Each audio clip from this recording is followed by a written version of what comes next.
এমন এক বাটি চটপটা ঘুগনি থাকলে আর কিছু কি লাগে। চলো আজ বানিয়ে ফেলি জিভে জল আনা একদম পারফেক্ট ঘুগনি। প্রথমে একটি প্রেসার কুকারের মধ্যে কুচানো আলু, ভিজানো মটর, টমেটো, রসুন দিয়ে নুন হলুদ দিয়ে গ্যাসের উপরে বসিয়ে দিলাম লো ফ্লেমে। তারপর মশলার জন্য এখানে পরিমাণ মতো আদা, রসুন, টমেটো, জিরা গুলো নিয়ে পেস্ট করে নেব।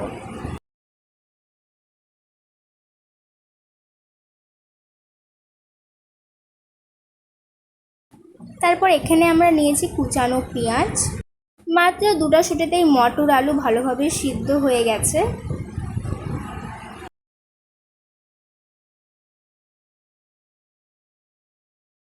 এবার একটি কড়াই গ্যাসের উপরে বস করিয়ে গরম করে তার মধ্যে সরিষার তেল দিয়ে দেব।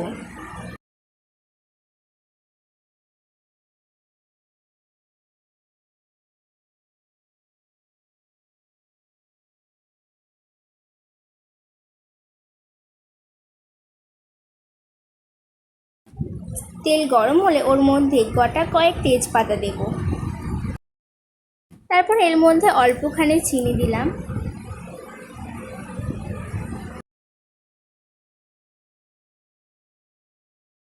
তারপর এর মধ্যে একটা গোটা শুকনো লঙ্কা দিলাম।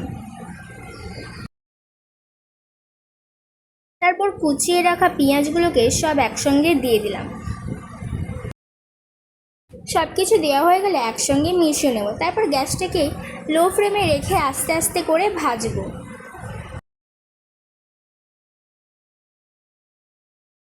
এবার গ্যাসকে হাই ফ্লেমে করে আমরা ভালো করে পেঁয়াজটাকে লাল করে নেব।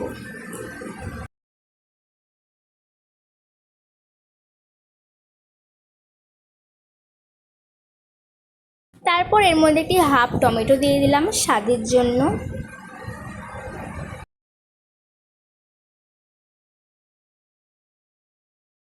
তারপর বেটে রাখা পেস্ট দিয়ে দিব আদা, রসুন, জিরা, টমেটো। তারপর গ্যাসটাকে হাই ফ্লেমে করে ভালো করে কষাবো। তারপর এর মধ্যে স্বাদ মতো হলুদ দেবো। এখানে আমি 2 চামচ দিয়েছি।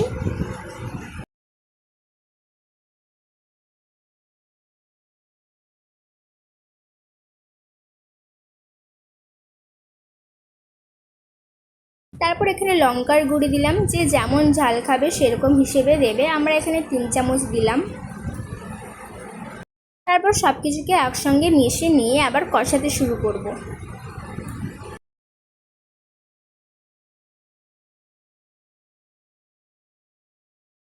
আস্তে আস্তে মশলা থেকে তেল ছেড়ে আসবে। তারপর এর মধ্যে গরম মশলা দেব। তারপর নাড়িয়ে চাড়িয়ে নিয়ে আবার কষাতে শুরু করব।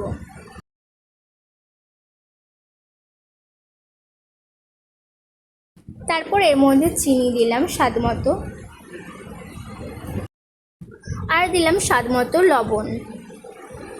তারপর একসঙ্গে সব কিছুকে মাখিয়ে নিয়ে আবার কষাতে শুরু করব।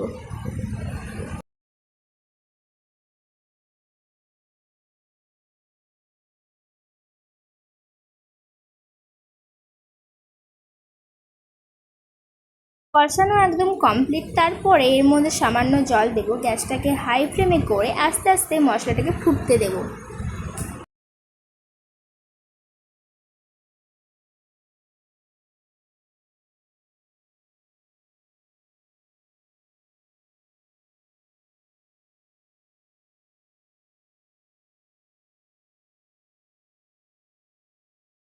মশলায় জল দেওয়ার পর সেটা ফুটে গেছে। এবার গ্যাসকে লো ফ্লেমে করে সিদ্ধ করে রাখা মটর, আলু, রসুন, টমেটোগুলোকে দিয়ে দেব।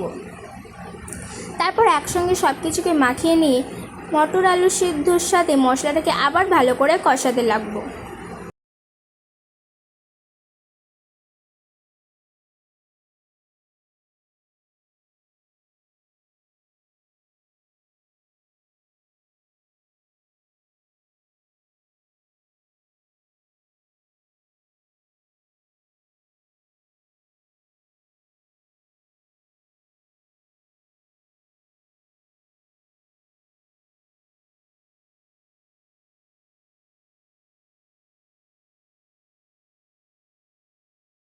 কষানো হয়ে গেলে এর মধ্যে গরম জল দেব।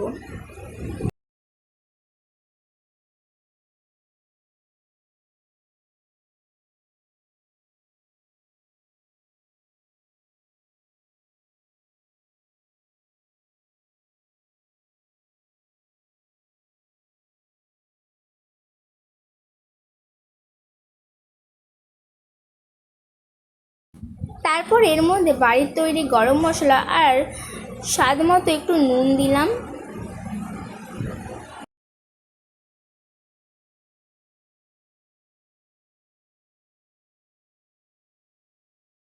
তারপর তৈরি হয়ে গেল জিভে জল আনা চটপটা ঘুগনি। তারপর এটি একটি জামের মধ্যে দিয়ে দিলাম।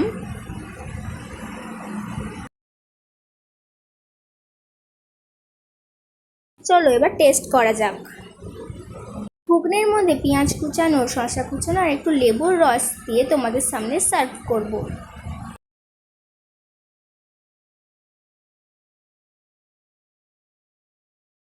তারপর তৈরি হয়ে গেল আজকের ঘুগনির রেসিপি। ভিডিওটা যদি তোমাদের ভালো লেগে থাকে একটা লাইক কমেন্ট শেয়ার করে দিও। আজকের মতো এতটাই, দেখাবে অন্য কোনো ভিডিওতে। টাটা।